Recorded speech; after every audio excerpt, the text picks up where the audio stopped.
Good morning, everyone. It is a rainy day here at the Wildcat Sanctuary, and we are live. We're going to be doing Ask the Caretaker. And Benny, is that you? Remo, is that you? No, Ask the Caretaker will be with Elyse today, but I am sure Diffley and Remo will probably help us out. So I know many of you posed questions for Elyse. That's awesome. And as we have rainy days and service that doesn't work outside, we think it's a great way to do Ask the Caretaker. And tomorrow we will have Alyssa and Misha tomorrow talking about domestic animal care. So hi, Elyse. Hi, everyone. You guys know Miss Elyse, so this is a little odd for Elyse to be at a desk environment versus us following around outside. And so just as kind of a reminder, we are doing Ask the Caretaker today. You guys posed questions already for Elyse, so it's going to be hard for me to answer anything in the moment because I have prepared questions that you guys all sent in from Facebook and we want to get to. So Elyse, the first thing people ask is, how did you get to TWS and about how long have you been here? Well, I believe this month is my 6th year here here. Yeah. Sorry, not in the office. Not in the office. 6 years I've actually been here with TWS. I've been had 3 years prior to that coming here, doing animal care and internships and others alike. So I'm actually 9 years of doing animal care, and coming here is kind of fortuitous, I guess. It just happened to be in a time where I had saw a posting for a job opening here that I had applied for, and I worked at a couple different zoos. I worked at one in Wisconsin and one in North Dakota, and I always kind of wanted to come back a little bit closer this direction because that's where my family was and everything. So, and I just happened to see a posting here, and I had applied, and I guess the rest is kind of history. And you had said you'd been to the sanctuary prior to applying. I did, actually. That was kind of interesting because I had saw the posting. I was like, I think I've been there, and I looked it up, and back in college, I had come here for a little educational thing that we're talking about the different cub petting and the captive wildlife crisis. And so I actually had heard Tammy talk about all this stuff before. And then when I had applied, I was like, oh, this is the place I was there. And I was like, that's really cool because I really like the mission. So. Awesome. So here's a strange question from Bridget, but I think these are fun. It's not the first, and there's a couple that overlay each other. So one is, people ask, are you ever fearful of the cats? Do they know you're fearful? How do they react? And are there things that keep you up awake at night? Well, that's a long list of questions there. I know. Yes. And for fear of the cats, I would say I have a healthy respect that's fearful because they're apex predators. And as much as I love them and would love them to be, like people want a domestic cat, they're not. And so I have a healthy respect for their abilities, their strength, their power. And I would say I do have a healthy fear in there too, because I should respect that and know that they are far more powerful than I am, and I should respect their boundaries. So in that capacity, yes. But as long as we're being safe, I'm not scared while I'm working. So that's a little different as themselves as an apex predator, yes. But while I'm working, I know that as long as I'm following our procedures, our safety protocols, I have people with me, we're double checking, we're constantly in communication with each other. I feel very comfortable while we're working in that kind of capacity. And then you're going to have to remind me. That's okay. A couple of other questions. I just want to remind everybody who's tuning in, we are the Wildcat Sanctuary in Sandstone, Minnesota. We are an accredited facility. We are a no contact facility, so Elyse mentioned that. We do not buy, breed, trade, or sell, and we're here with one of our caretakers, Elyse, asking questions from the public. So I said, what keeps you up at night? Is it work related? Is it outside world related? What is it? Right now, all of the above, because we have so many different protocol changes, and I know everybody too for your work environment with all the COVID and all that kind of stuff has really changed and just changed the world, how we view it and how we do things. But from a work perspective, definitely I could say I've woken up at night and been like, oh, did I remember to open this for that cat? Did I remember this food? Or did I communicate with, Rio that Mohan needed some extra stuff? And it always is a yes, like it's happened. But sometimes when you're in that sleep mode and you wake up and you're kind of like, oh my goodness, did I remember this? So sometimes, yeah, it'll wake me up, but not always bad things either. Yeah, You know? the to-do list at a nonprofit is never ending, especially when you have 100 animals in your care. So this one we've answered before, and I think I know the answer, but I'm going to pose it again. So Elyse, who's been the most challenging cat for operant conditioning, and who is the most compliant? Ooh, I guess it would vary a little bit on caretaker that you ask. Are you sure, Tammy, you know which one's the most difficult? Well, difficult for me, not difficult for you. I would say the most difficult cat that we have to work with is Snow the cougar. She just doesn't feel she needs us. And that's okay. I mean, it's not about making them feel that they need us. So we do respect her space, but it does make it very difficult to work for her because she's not food motivated. She is a wild-born cougar. So she came to us with her brother Storm, and then followed closely behind that was Aspen and Blaze. So we call them our four wild. They kind of arrived at the same time. But Snow was always very independent. She doesn't come up for things. She doesn't want attention. She wants to do her own thing. So it's actually pretty hard to kind of work with her. So we were trying other ways that we can work with her to at least see her, see how she's eating, and make sure that she gets the care that she needs. So she's very difficult. So we're actually trying to figure out the best way for Snow to at least work with us if she doesn't want to love us. And I think people would be surprised that maybe Shazam and others like him are not compliant. I would say they are involved and like operant conditioning, and explain why when he is a challenging cougar from a behavioral, but very involved. Yeah. Or did I say cougar? You did say cougar. Oh, sorry. We're talking about Snow. We're talking Shazam's a leopard. Shazam. Yes. Thank you for the correction. But yeah, so he might be difficult behaviorally or snarly, but he loves operant conditioning. And why is that? He really likes to engage. He is also food motivated. And another thing that's a distinction too is that cats that are born in captivity already have a preconceived of what humans do versus a wild born. So I just make that distinction there, that it can be hard to work with a cat that was raised by mom in the wild and then lost their mother versus one that was born in captivity and has always had humans around to kind of know.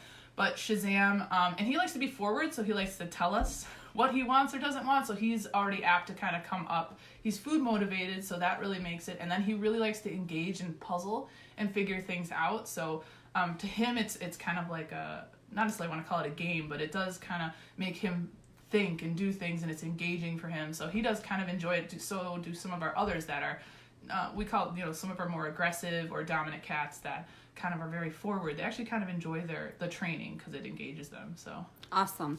Yeah, and I know we've done a lot of live posts with you doing operant conditioning with Shazam, and that allowed you to find that cancer spot that was so small, a small little bump.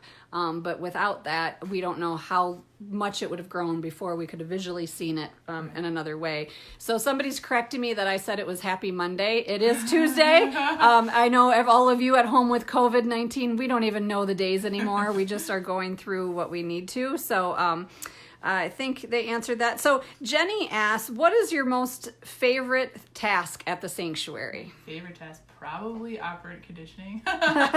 Working with the cats, but it's kind of a dual thing because people always see that, oh, we're working with them, we're asking them to do stuff, but operant conditioning isn't just that. It's also spending time with them and giving them enrichment, things that engage them. It's not about training them to do something. So I really enjoy that because it's kind of a quiet time with them, and it can help build relationship with them and get that trust for cats like Snow, the cougar, who's very difficult, that it just kind of allows us that. So I really do enjoy that. But I do really enjoy getting a good scrub in a room. Cleaning out a room.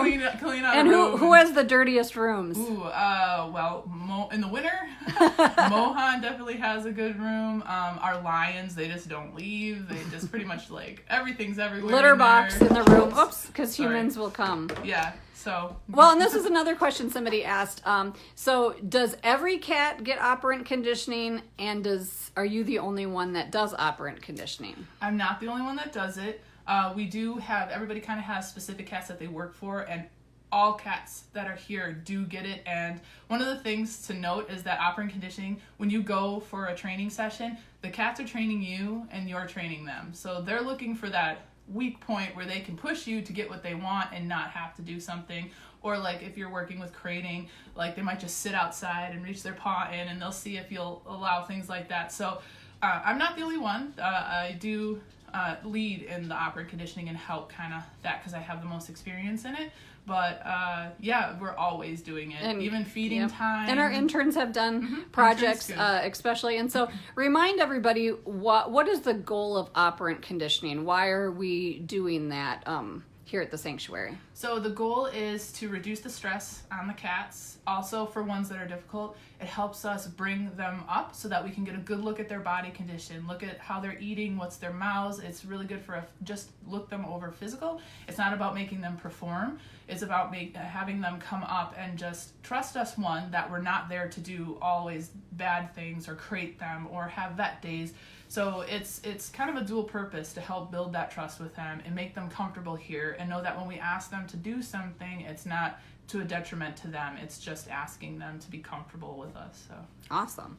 And then who is our pickiest eater and how do you get them to eat?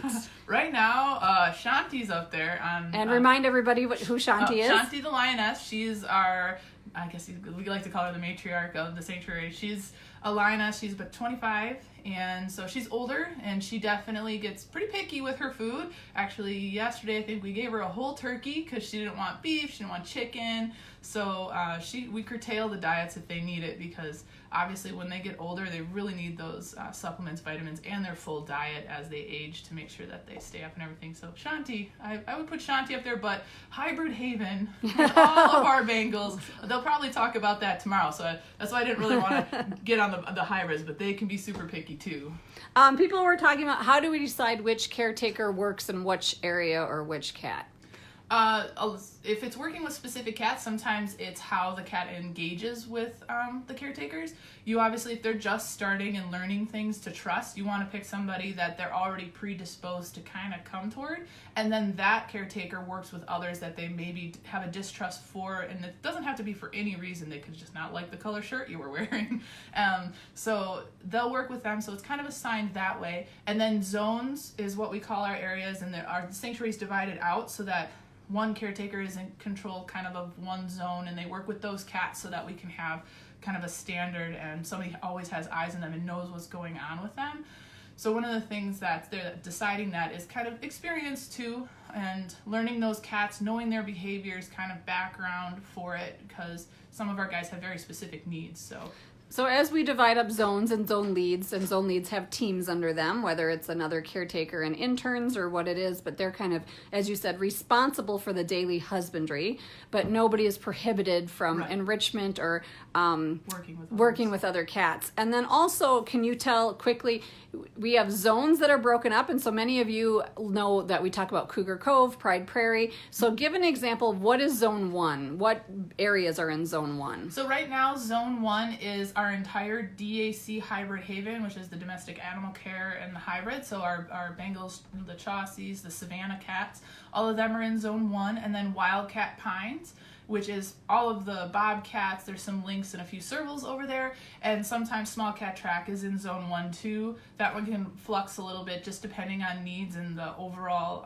workload. So we try to even the workload out too across the zones because some areas can be a little. So right now we have 3 zones and 3 leads, and then floaters and teams under them. And then let's kind of shift a little bit to safety, because a lot of questions came on safety. So we have zones, but we also have what we call green, yellow, red cats. Can you kind of explain what that is and how that pertains to safety? Sure. So each level, like our zones we have the red zone, yellow, and green, and that changes. First, on the safety hardware aspect, is green zone is our small cats, like I said, the DAC, the hybrids, all of the little guys that we do enter into the domestic animal care area. They have they have just a lock that is put on throughout the day. Interns can work with them alongside the caretakers, kind of freely in that area doing enrichment. And then as you move up, we have the yellow cats, which tend to be the servals, bobcats, the Canada lynx. Our one caracal, Aurora, is in that group too. And those guys then, a caretaker, we kind of divide our caretakers too, like caretaker 1s and 2s, but it's always a caretaker needs to be in that area with interns. So we kind of change it to the level of, if you want to call danger, but we treat all of our cats that they should be respected and have their space, and that a serval is no less dangerous than a tiger. Just because the size is different doesn't mean that the danger level is different. It is that they're smaller so that they don't need as much hardware on their enclosures as a tiger does. So those guys, we work in pairs over there, and the interns help feed them, and we work with lockouts and that kind. And we have, a double check system. So once you hit yellow and red zone, so red cats are tigers, lions, leopards, Eurasian lynx. We actually kind of distinct there because Eurasian lynx are definitely bigger than Canada lynx. And have a different attitude than Canada lynx. They definitely do. Although if you talk to Aria, she definitely thinks she's kind of more on the bobcat. She's pretty chill. But so that's kind of the distinction there for those guys. And then once you get to red, it's always caretakers that are double checking. You have to have 2 people check cats at all times once you hit into yellow and red. 2 people will confirm that a cat is locked in their room if you're entering the yard. Then once you exit, 2 caretakers will always double check the chains, the locks, the pins, and the gates. Before anything is opened, a radio will go out, and a confirmation from somebody not working in the area that has heard the radio and what we're doing will then confirm that they heard that we were finished and that we will be giving the cats access. So, I mean, that goes right into Elizabeth's is how do you make sure you're always safe when you're placing enrichment or cleaning? And you kind of mentioned it's the double check, it's the guillotine. We don't allow radio calls. So talk a little bit about when you shift an animal and somebody just tells you it's shifted. Is there a visual that we need to see people are out? What is the protocol if animals, going in and out of buildings?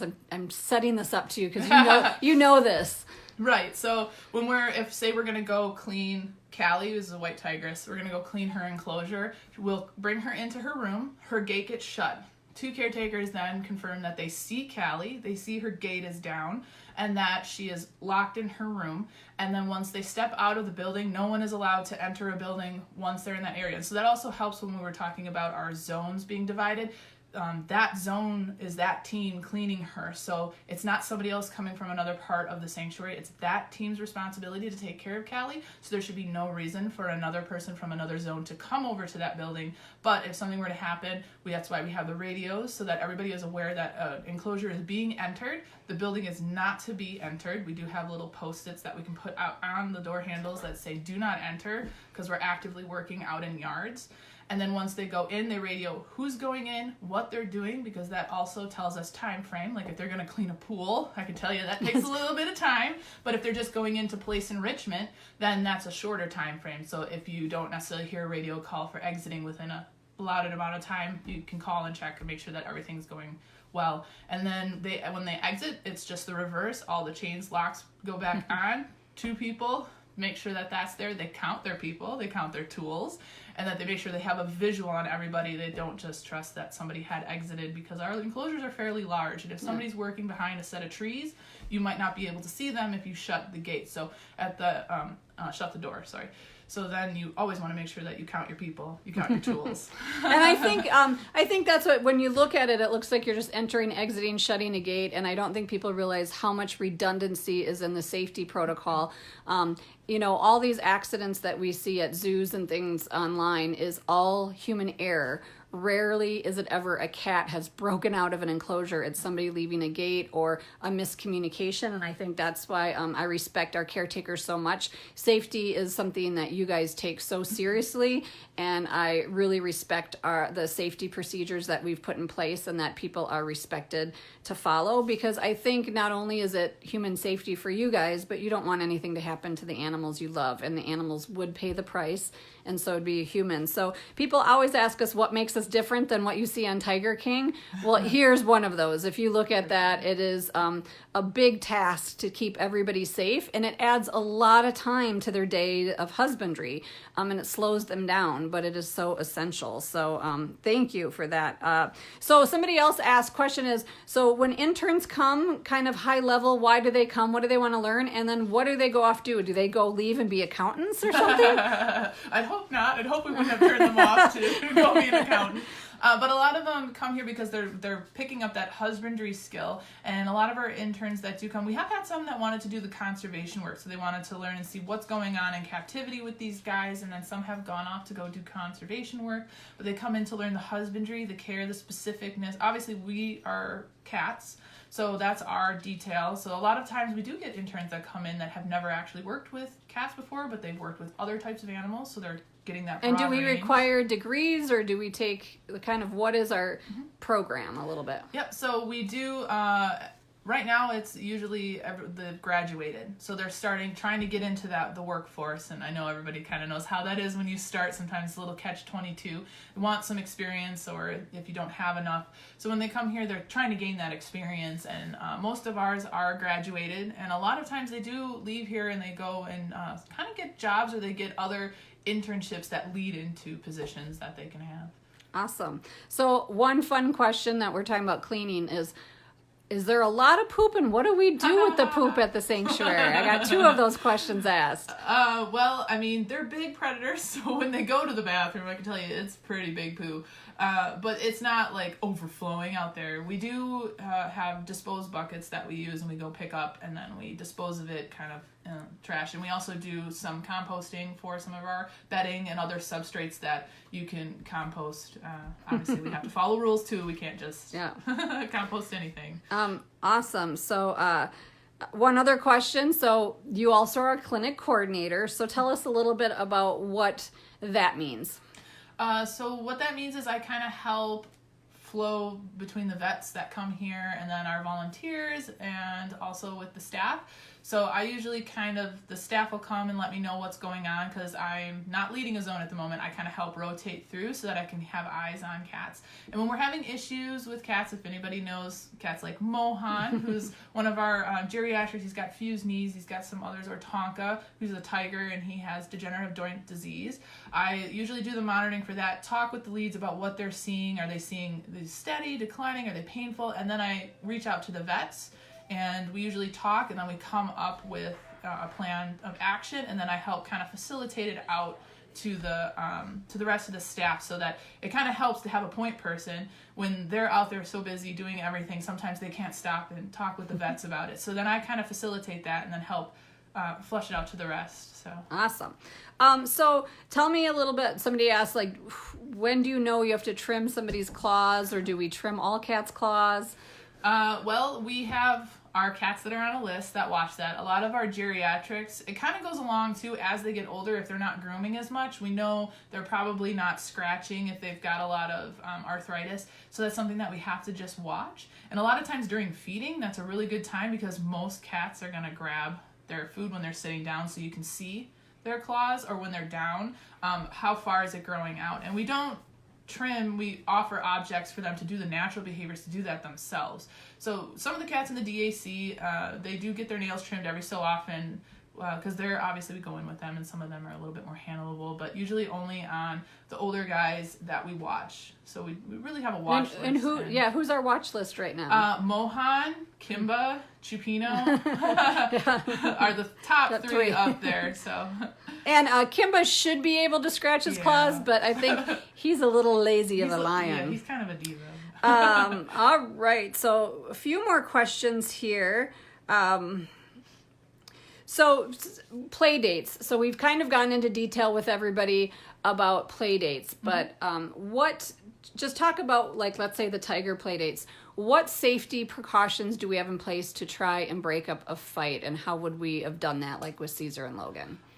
So there's a lot. You have to kind of know the cats too, but we usually have caretakers and staff placed around the outside to watch and try not to make them feel cornered either. So we'll have different things. We have things that can make noise, like air horns. We can go back to routine. We always have a food bucket, because sometimes, as much as you want to just step in there and shout or do something, that sometimes can ramp them up. So we'll bring food buckets first to go back to routine and just start calling them, drive a UTV up, and sometimes that's enough to just snap them out of that, and they run up, they're like, oh, food. If that's not enough, then we can be a little bit more aggressive, have something startling, like a large whiteboard. Just lifting that up can be like, whoa, because I've not seen that before. Or air horns. We do also make sure that we have sedation equipment. Even if we break up the fight, we want to make sure that someone's not injured. So we do bring our sedation equipment. We do have other noisemakers and stuff that we can use. We have hoses and fire extinguishers. So there's a level of progression that happens. And what is the most we've ever had to do, like with Caesar and Logan? Actually, Caesar and Logan weren't too bad. I think we did a few noise things when there was lift the whiteboard. When it was escalating, but they were. I mean, we also like, I know you said, but to the people out there, we have to let them find their hierarchy and dominance. So if you've ever put two domestic cats together, there can be a lot of noise. And so when you add two tigers, that noise and the standing up and just them smacking each other seems so violent when it's really just natural behavior and nobody's getting hurt. So a lot of it is not overreacting. So also, let's see what other questions we have. So, rescues or somebody's story, like what is one story or experience that has really stood out to you? There's been a few. A fun one, actually, that I kind of want to share was when we went and picked up Scarlet the serval. She had a little pink harness on, but I just remember going, because it's such a simple one, I just remember going and we had to go get her, and we brought a crate, and when we arrived at the home, because she was out in a person's house, so we went in and we went with the crate, and she was underneath the daughter's blankets, and they were kind of like, well, she kind of like tries to bite hands and feet, and I was like, ooh, not sure how this is gonna go, and we just kind of lifted the blanket. We had the crate there, and honestly, it was me and Brianna, who has since moved on to as a caretaker that was here. It kind of just was like, want to come with us, Scarlet? And actually, she actually hopped off the bed and then just walked into the crate, and we shut the door. It was the easiest. It made it look like you were such an expert in animal whisperer. I was just like, well, that was so easy. And even the woman that had her at the time was like, I've never had her do that. And it was just one of those like, wow, And compare that to Daisy and Mohan, where right, you had to the handle all the sedation and everything. So yeah, like with Daisy and Mohan, that one was definitely it can be a little scary when we're talking about that kind of stuff, because you're going to a facility that you don't know what do they have protocols, like are they entering with their cats. It can be kind of scary, like what's their fencing like, what's their doors like. I have to sedate this tiger that I have no idea what his behavioral issues are, or if he's friendly, is he mean because he's upset where he's at. So those kinds, and when if they're just gonna open a door and there's a tiger right there, you got to be prepared. And that's happened. That's happened. So, you got to be prepared to stay calm and also know where your exits are. And every time you go into a place like that, you just really have to think, where's my safe zone that I can get myself safe so then I can help others if something were to go wrong. So. Awesome. So I know right now we're doing our triple match, and we're really encouraging people to donate. So how do donations affect you and what you give the animal care you do and veterinary care, and why is it so important for people to support the work? It's just so incredibly important, because obviously you have your baseline of they need to eat every day, they have to get their water and all those basic needs, but it's going above and beyond to give them a better quality of life that just helps so much to have that triple match and have that influx that comes in that allows us to go and do those enrichment items. Or when a nail trim day comes up, we know that we can provide them with that vet care to sedate them and keep them comfortable and do monitoring and checking and the fun stuff too, that they can have, and also have stuff for our staff too to make our day easier. Just having multiple buckets or gloves or rakes and things like that we can have, that we can feel comfortable that we're giving the best quality. So to me, like being able to have all those, not necessarily extra items, but just having that ability to get those items to really help us give these guys a quality of life. And how would you describe a caretaker at a sanctuary and your job and kind of your day in the life versus at a larger zoo? I mean, I'm assuming you're doing a lot more than just caretaking. Yeah, for sure. I've worked in zoos and sanctuaries, so I kind of know how that is. And I know that smaller zoos have, to be honest, the number of animals in a sanctuary that you're seeing in your day and helping take care of usually far exceeds. In a larger zoo, they have usually a smaller collection, that's kind of what they call it sometimes, or they do call it zones too, that they have in charge of, and they could have a larger team to work with. And plus with them, depending on their funding, government funded or anything like that they might have a little easier time to get things, can also benefit them. Where if you're a nonprofit sanctuary, you rely on these donations that come in to really help keep you running. So the differences are sometimes subtle. They're not always extreme. At a zoo, if you worked at a ASA accredited zoo, do you think you would be climbing ladders and putting Definitely in not. fence posts? So you weren't building it, because you guys. I just want to put a shout out to you and all the other caretakers. I think people think that you guys are just caretaking for the animals, but when I see that you're building platforms, you're doing enrichments, you're building the habitats, Yeah. you're maintaining all the USDA standards, you're getting rid of the rust. I mean, it is, you're mowing the yards and mowing the public areas. For sure. It is a much wider job than you might have at a zoo, and that's not good or bad. It's just very different. And so I want to commend you as a caretaker for not only what you do for the animals, but what you do for the entire sanctuary. I can definitely say very, very physical for sanctuary work and that kind of stuff, especially when we have Bob. He's our facilities guy, so he needs just as much support as we do. So, Absolutely. you know, if he's got something like, hey, come help me undo these cattle panel, we're walking over there, we're going to help him undo his bundles and that kind of stuff. And like you said, building, so. Yeah, it definitely is a team effort, and everybody out in Facebook land. So is there anything I haven't asked you that you'd like to share about the sanctuary or being a caretaker that people might not know? That's a good question, because I think we hit a lot of it. I mean, I just kind of hit on that. Like, people are always like, oh, I love your job and that kind of stuff. And I love what I do, and people are always like, I really want it. But we just talked about that. The physical labor sometimes, the strain on my arms, my joints. And you love wood ticks. Absolutely. Ticks are even better. We have what's called stinging nettle here. That's something that we get rid of out of the enclosures. And if anybody's ever brushed that, it's like pins and needles kind of. It's not necessarily going to hurt you, but it's just really uncomfortable. You get that on you. We do have poison ivy here. And we've got 30 inches of snow. 30 inches of snow, all the shoveling, like... I'd say that I go to the gym to keep up with my job. So we're going to be meeting some other caretakers tomorrow, but people did ask, like, how many caretakers do we have? We've actually increased our caretaker account. We have 5 caretakers outside of Elyse. We have an animal care manager, and then Elyse is a hybrid between a senior caretaker and the clinic coordinator. And then we have 1 facilities person. So I think people think we have a huge facilities department, and that's why the caretakers, the interns, and I will tell you, even Judson and our operations person all chime in. They've all unloaded beef. They've all shoveled snow. I think people think we're this huge organization because they see the amount of work you guys are producing for the cats. And we really we have 11 full-time staff and interns. We're still small, and we rely a lot on donations and volunteers, but our animal care team is paid staff like Elyse with experience. So talk a little bit, highlight about your training. Like, if you had to go through the checklist in your HR file of what you're checked off on here. I mean, obviously high level, you know what you've gone through, so people know kind of the depth of training you have and experience. Yeah, I mean, it's a lot of on the ground training, to be honest. Like, you can't necessarily always just sit down and read a book about how to do it, which you have that, but then you know, you start at your low level. You learn, you got to learn the behaviors, so that's something that you go through first. You're learning about the cats, you're learning medical conditions.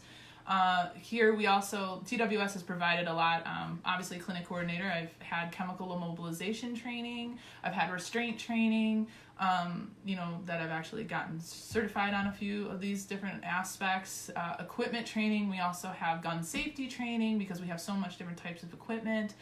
I mean, you're on our firearms team. Yep, firearms team. First aid team. What first team aid. Aren't you? Yeah, I know. I don't think there is one.